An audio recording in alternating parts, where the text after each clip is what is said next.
is Christopher Walker. I'm going to be starting a series of foundational yoga poses.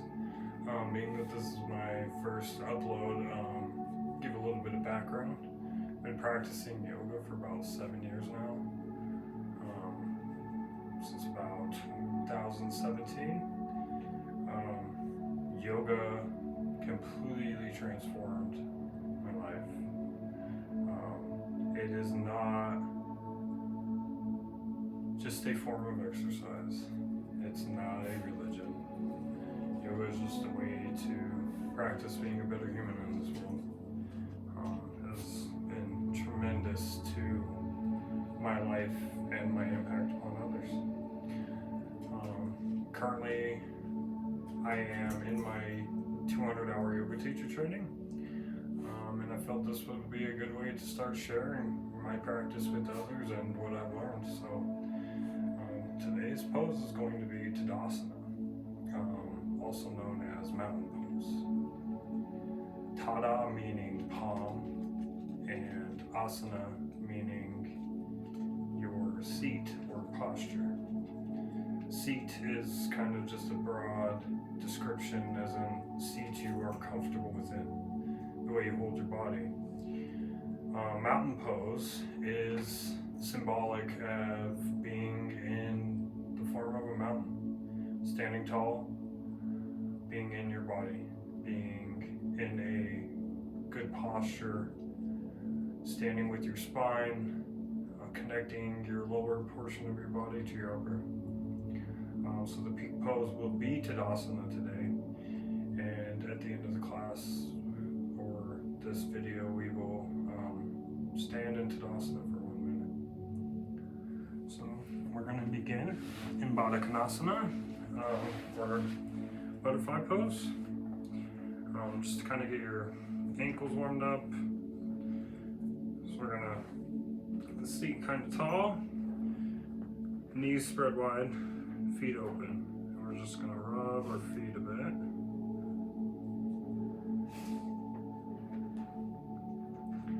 So in yoga, the most foundational part of it is your breath. Yoga is a form of meditation with movement. Breathing fully into our diaphragm, fully filling up our lungs in a 360 breath. If you're here in this beginning pose, in butterfly pose, a few props to always have in yoga. So number one, all you really need is your body. And it can be a small space. You want to, those are my puppers. There, you probably see them a lot in the videos. You don't need to have the fanciest environment, but having an environment that facilitates your practice is highly recommended. Just a few basic props: be a yoga block,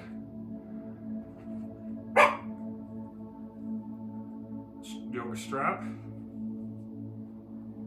and a bolster. A tie, rope, a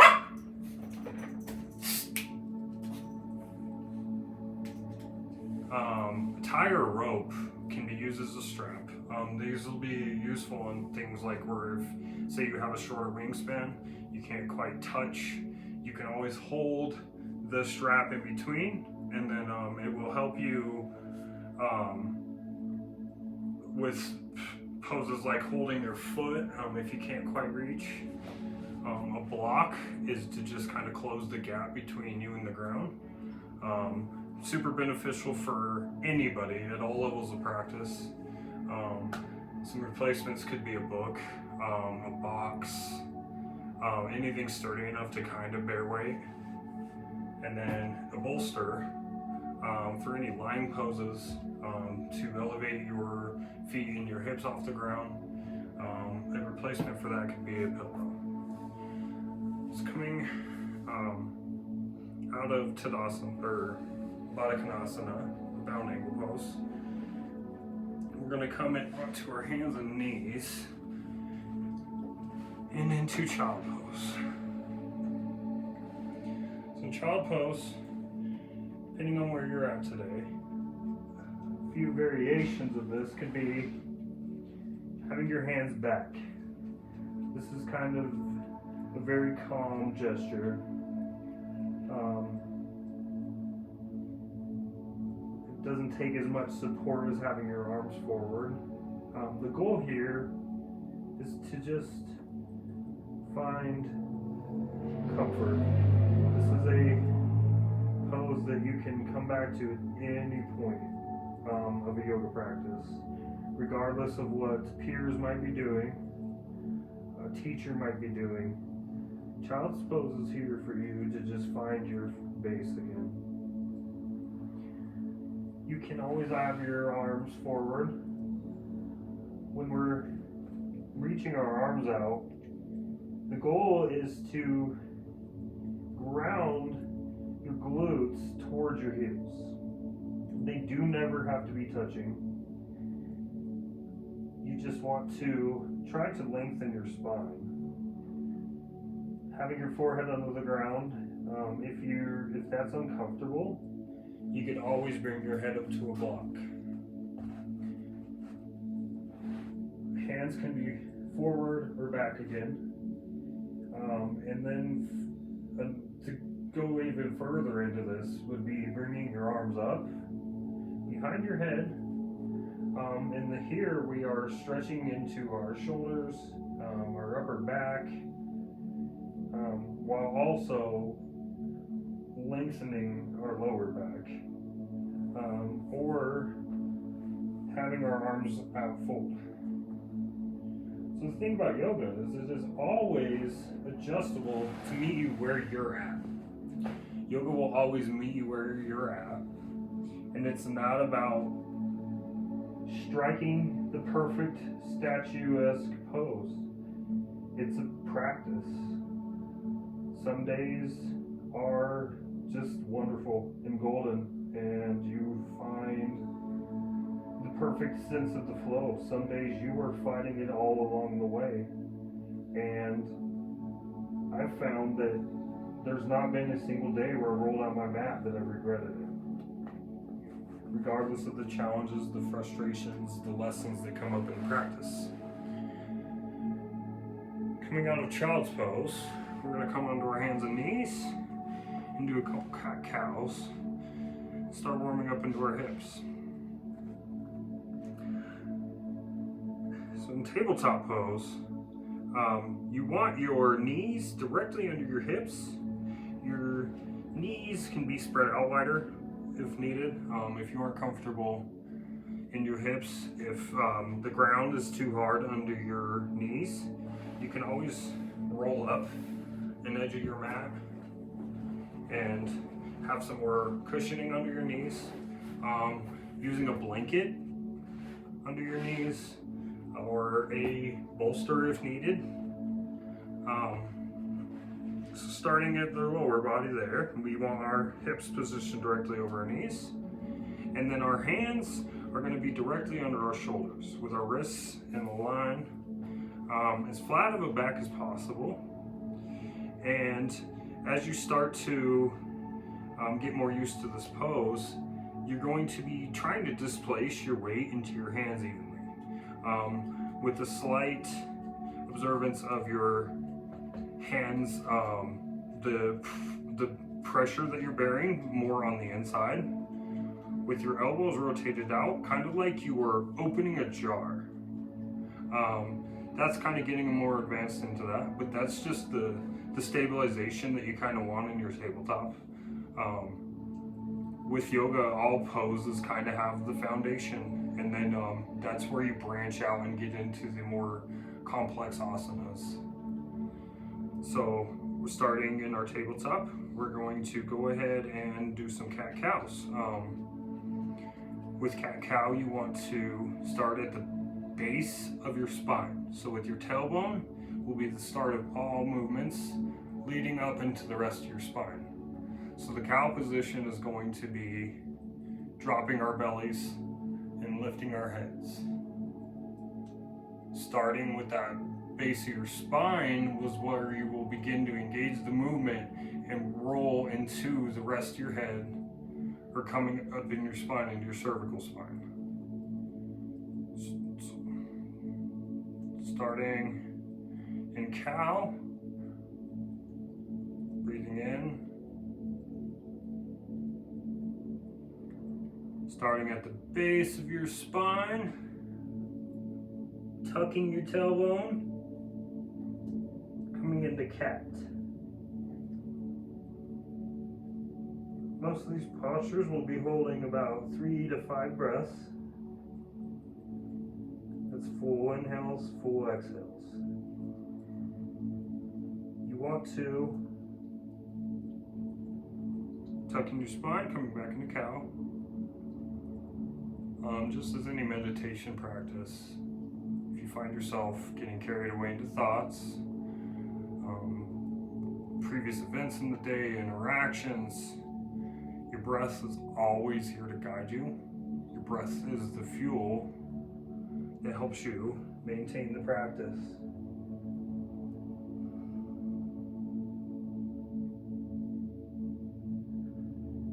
Doing a few more cat-cows.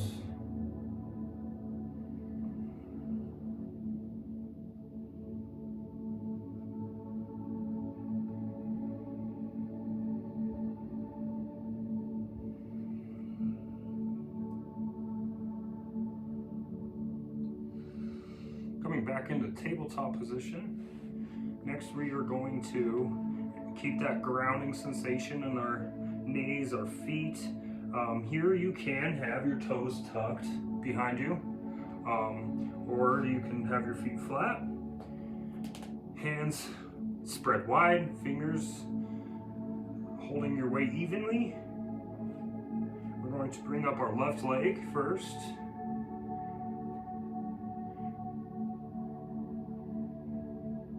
And here we are engaging into our glute, to our hamstrings and our quads, and keeping a flexion in your foot. So you're flexing your foot.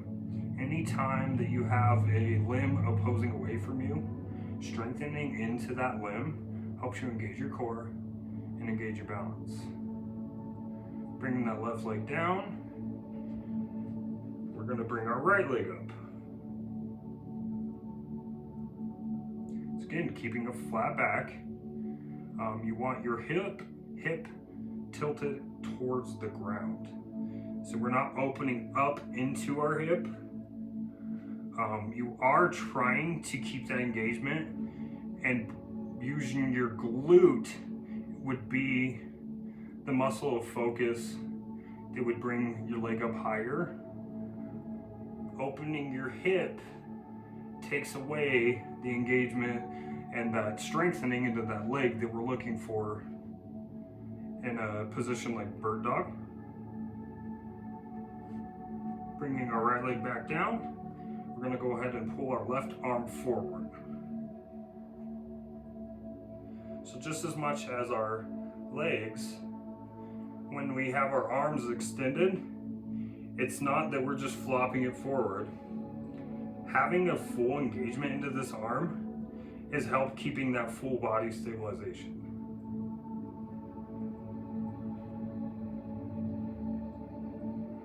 Bringing that left arm down, bring our right arm up, always remembering to breathe. Inhale and exhale.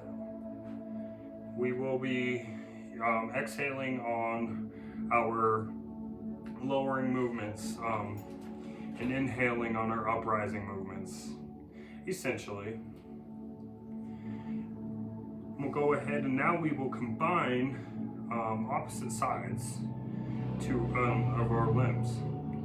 So we're going to go ahead and bring our left leg up again, keeping your hip level to the ground, and it's kind of a dip in your hip, and keeping it level with the opposite side, using your glute to bring up the engagement level there.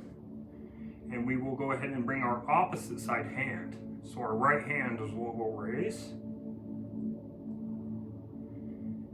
And we're in this pose just to kind of help open up our hips, engage our back body a bit, to find a more comfortable mountain pose. Lowering your left leg and your right arm, we're going to bring up our right leg and left arm. Inhaling, exhaling. Left leg, right arm. Inhale, exhale. Right leg, left arm. Inhale, exhale. Left leg, right arm. Inhale, exhale. One more time, we're going to go right leg, left arm. Inhale, exhale. Left leg, right arm. Inhale, exhale. From here, we're going to go ahead and come to plank pose. At any time, if that is too much, you can always have your knees on the ground. So in plank pose, it's that same firmness into your hands, keeping a slight tuck in your tailbone, belly button to your spine. By that means just kind of engaging your core and pulling your belly button towards your back, which helps you develop a proper brace. And then widening your shoulder blades with that same tilting of your inner elbows forward and that hand posture of like opening up a jar into downward dog. So another quite foundational pose here. It can be a resting pose as well as a pose of return, just as much as the child's pose that we went over. I will do this foot pose in a future video. In down dog, it's not about your feet touching the ground. It's not about being a perfect pyramid. Your goal here is opening your shoulders, stretching into your hamstrings, opening up your back line as well as your front. So we have a few options here. Feet can be wide, knees can be bent. Your number one priority here is stretching your torso, your stomach and your chest towards your legs. Keeping those hands firmly planted into the ground. It's that same foundation that we did in tabletop and in our plank pose. If your hamstrings are very tight, go ahead and put a slight bend in those knees. Once you've got that bend going, if your gait and your hips and your feet need to be wider, that's just fine. And from there, you're lengthening and stretching your chest towards your legs. You don't have to always be standing still in a downward dog. You can go ahead and walk your legs out, kind of loosen up the hamstrings and your lower back. Once you start to get a little more comfortable or warmed up for the day, you can straighten your legs out in a more static hold, but we're still focusing on stretching your chest towards your legs. From there, you try to ground in your heels towards the ground. I've been practicing for years and I still don't have my heels on the ground yet, but we're pushing from our hands firmly into our shoulders, keeping our elbows rotated as forward as much as possible. the weight of your hands is more in that L shape on your inner part, but firmly pressing between both hands into our hips. Back and chest pushing towards your legs, but also as straight as possible. If this becomes too much on your arms at any time, go ahead and take a knee. Come into child's pose. Meet yourself where you're at today. From downward dog, we're going to go ahead and walk forward. Coming into a forward fold. Again, if your hamstrings and your calves and your ankles don't quite have the mobility, or feel very tight or your lower back, put a bend in your knees. That takes out half of the chain of stretching out your back line of your body. We live in a culture where we sit a lot. So some days, even the most practiced yogis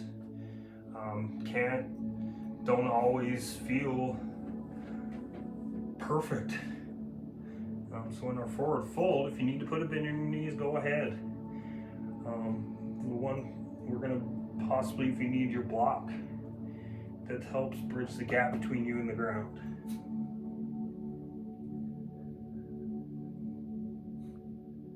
If you have any blood pressure issues, or feeling any dizziness, go ahead and come out of the inversion. So an inversion is any time where you're upside down and your head is below your heart.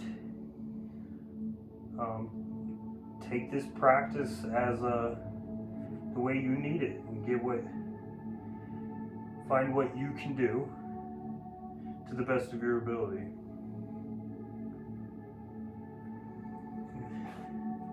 You can also go ahead and cross your arms. And here it's about stretching out of your lower back. You're tucking your chin into your chest, stretching out your neck, remembering to breathe.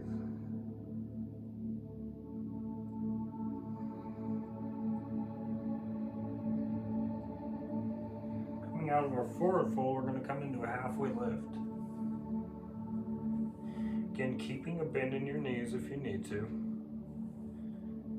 You're straightening out your back, very similar towards the plank pose or the tabletop position.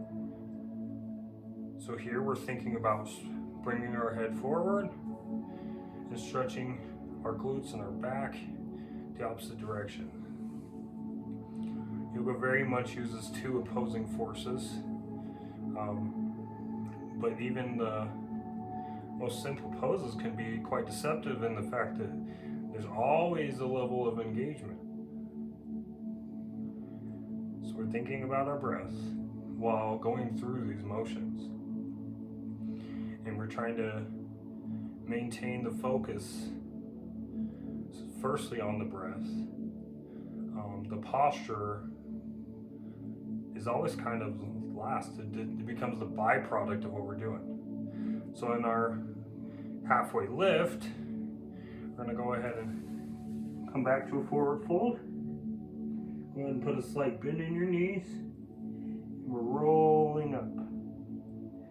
Similar to the cow pose, you're starting at the base of your spine. Coming up slowly into Tadasana.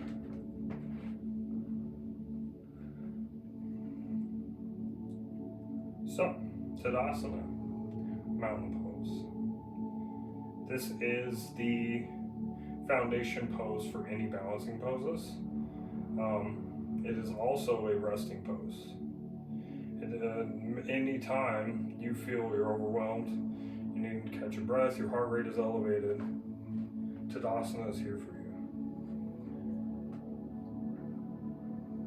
So just as we've explained, we want our hips to be directly over our heels.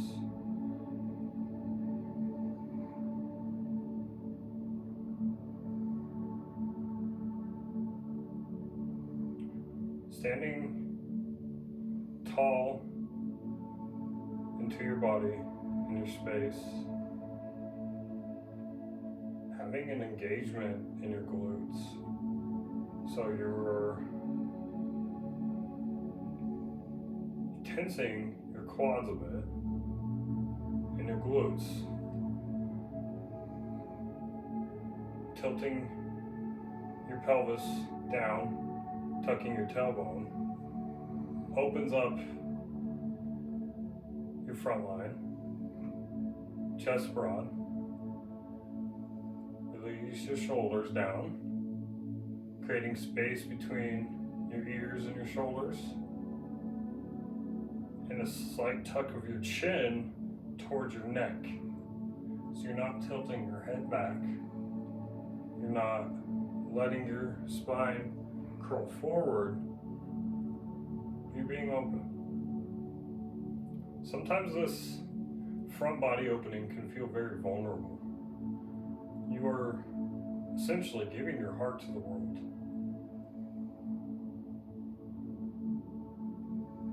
It's not always easy to give parts of yourself that are the parts that keep you alive. They make up who you are. And your heart is at the core of that. Through practicing Tadasana, it helps you embody that central valve of your body's processes.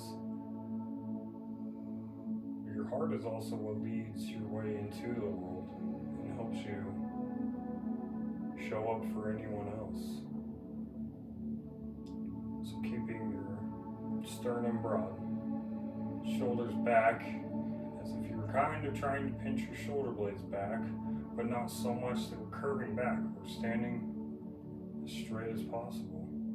Here you can keep a slight bend in your knees, but that engagement in your quads and your glutes is very important to help tilt our pelvis forward to open up. Hands to your sides, just as firm as the pressure that you're putting in your lower body.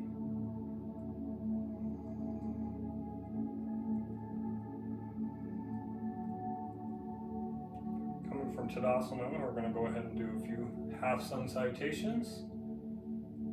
Bringing our arms up as wide as comfortable, but we're also not shrugging our shoulders here.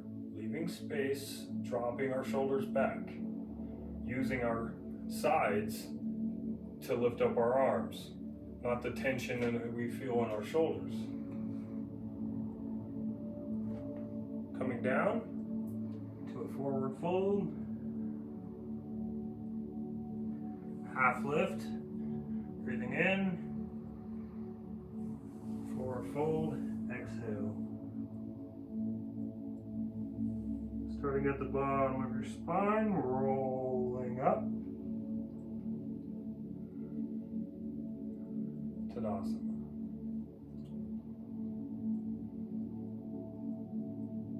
Going through that twice more. Lifting our arms up. Grounding into your feet. Inhaling. Exhaling into a forward fold. As you start to open up, we're trying to lengthen our back, straighten into our legs. Halfway lift, inhale. Forward fold, exhale.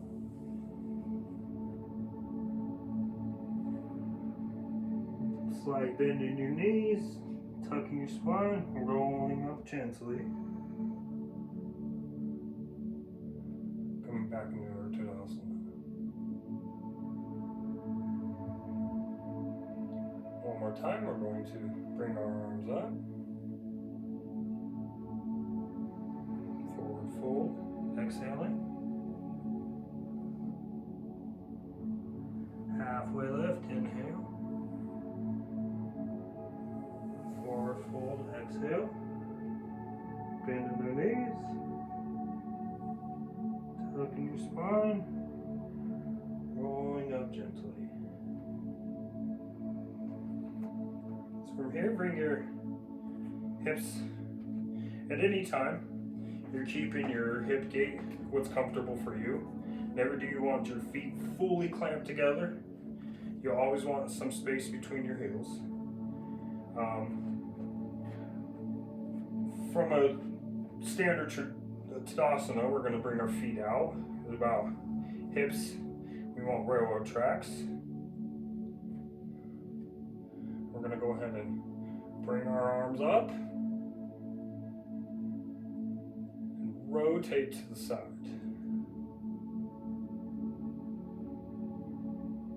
So here, it's not that we're using our arms to crank. We're using that structure that we're building in our torso to bring us to the twist to the side.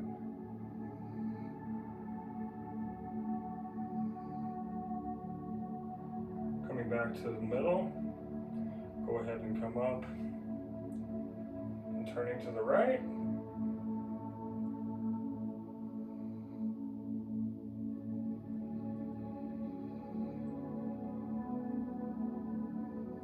Inhaling, exhaling. Keeping space between your neck and your shoulders. Keeping your hips facing forward. We're rotating with our upper torso. Coming back to center.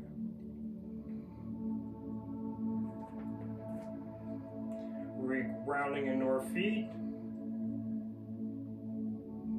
Weight is positioned over the arches of your feet. You're not too far forward on your toes.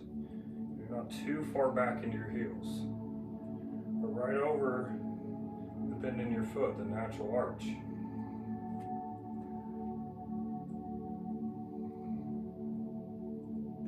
Into Tadasana.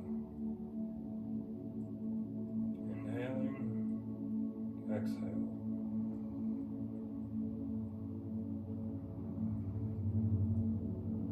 Here, we're going to go ahead and bring our right arm up. And we're going to place that either behind your head, behind your back, and between your shoulder blades. Bringing your opposite arm, your left arm up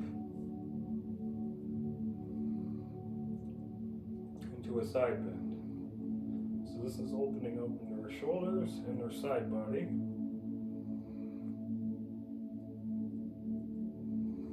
Remembering to breathe. If at any time you feel your breath is being shortened or pressured, that's a sign of your body telling you to back off a bit. Meeting yourself at the level that you're capable of. Through consistency and practice, your body starts to open up into these things. So, a huge stigma in yoga is that you have to be flexible to do yoga.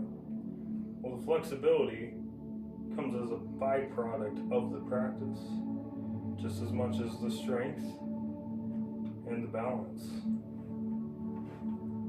and the wise mind, the middle path that you find through showing up for yourself, showing up for these physical practices. Releasing our right arm, downward side, and our left arm back downward side, and coming back into Tadasana. Slight tuck in your chin. Head is lifting to the ceiling. Weight over your heels. Hips forward. Inhaling. Exhaling. Go ahead and bring your left arm up.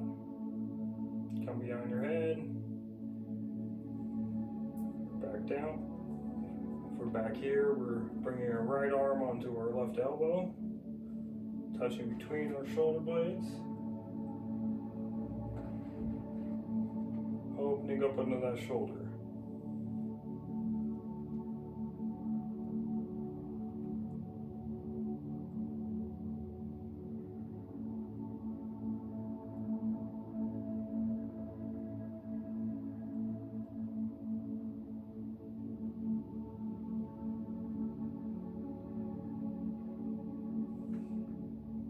your left arm back down into Tadasana.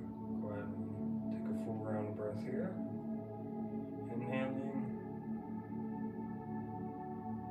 exhaling. Now we're going to bring our right wrist into our left hand. So holding on to that right wrist. Bring our hands above our bodies. Using our left hand as an anchor and stretching into our right side. So planted in your, remaining seated into that right leg, your feet. Stretching from our feet to our hands. You don't want to be curving backwards here. We're not going into a back bend. We're just working on our side bodies here.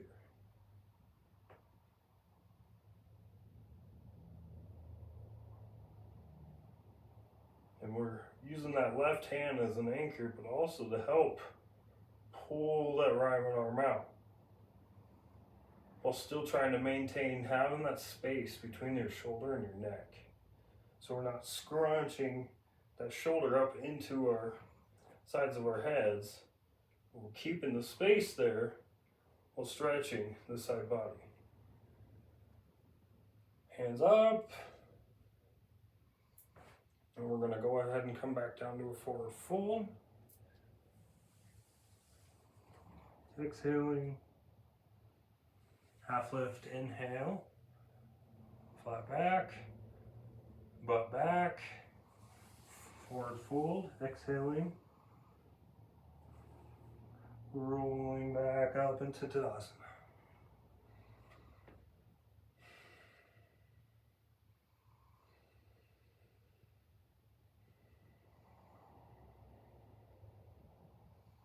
Now go ahead and switch in sides. Grabbing our left wrist with our right hand. Stretching up into a side bend. As you start to open up, you can begin to rotate your body using a few of those cues that we did already of opposing forces of hand stretching away, foot grounding down. The foot will be pushing, the hand is pulling.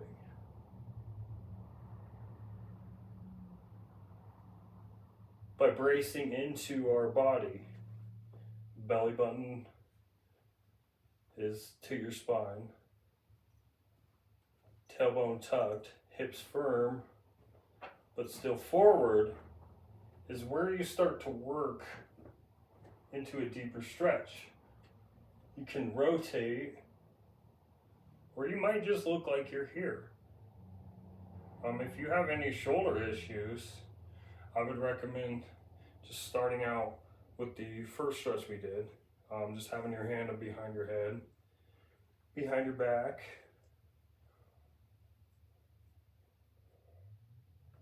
From here, releasing our arms back down to our sides, taking an inhale, exhaling into a forward fold.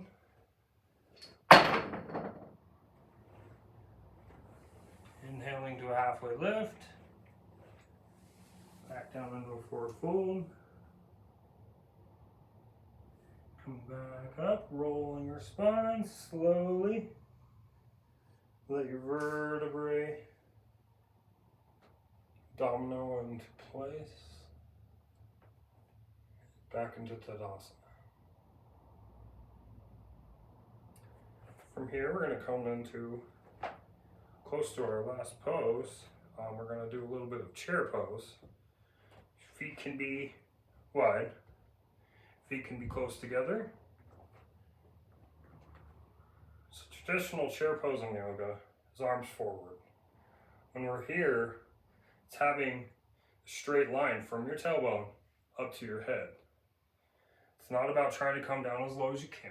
It's something to work towards, but that's not where we're at today. So traditional chair pose in yoga is arms forward. And then more modern chair pose is having your hands over your head. So this is turning on these leg muscles by working into your lower body's foundation. Helps you stand into the whole of your posture. And your posture, operating in the world, is a mountain. Your stance, you standing, learning how to structure that properly, kind of helps you move through life.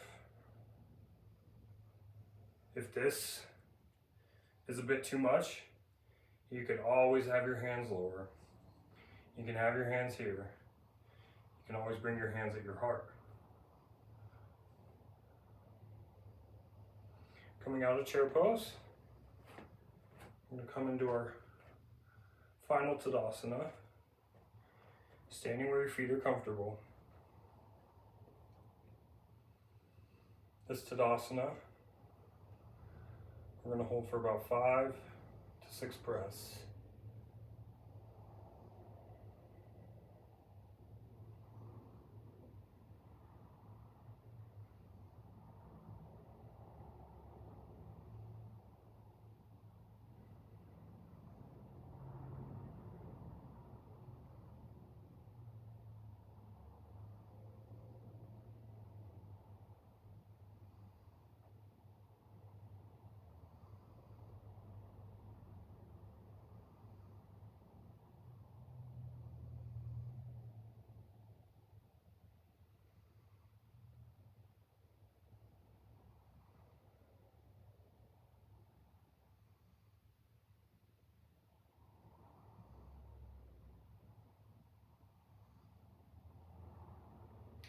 From there, go ahead and meet me on your seat. Be legs crossed. Be up on your knees. Virasana, hero's pose.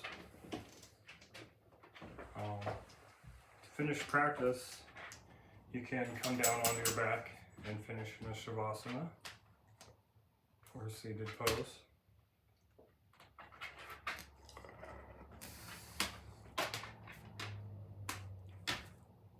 The end of yoga practice is like the final draft. The work, all the challenges you meet in going through your practice wouldn't mean much without that final finish, the final release into the work you just did. So go ahead and congratulate yourself. Yoga is simple, but it's not easy necessarily. But it also doesn't have a lot of barriers. As I mentioned at the beginning of the practice, all you need is yourself. And willingness to believe that you're not a form, but you are you. With that, we'll go ahead and close the video today. Hope to see you next week.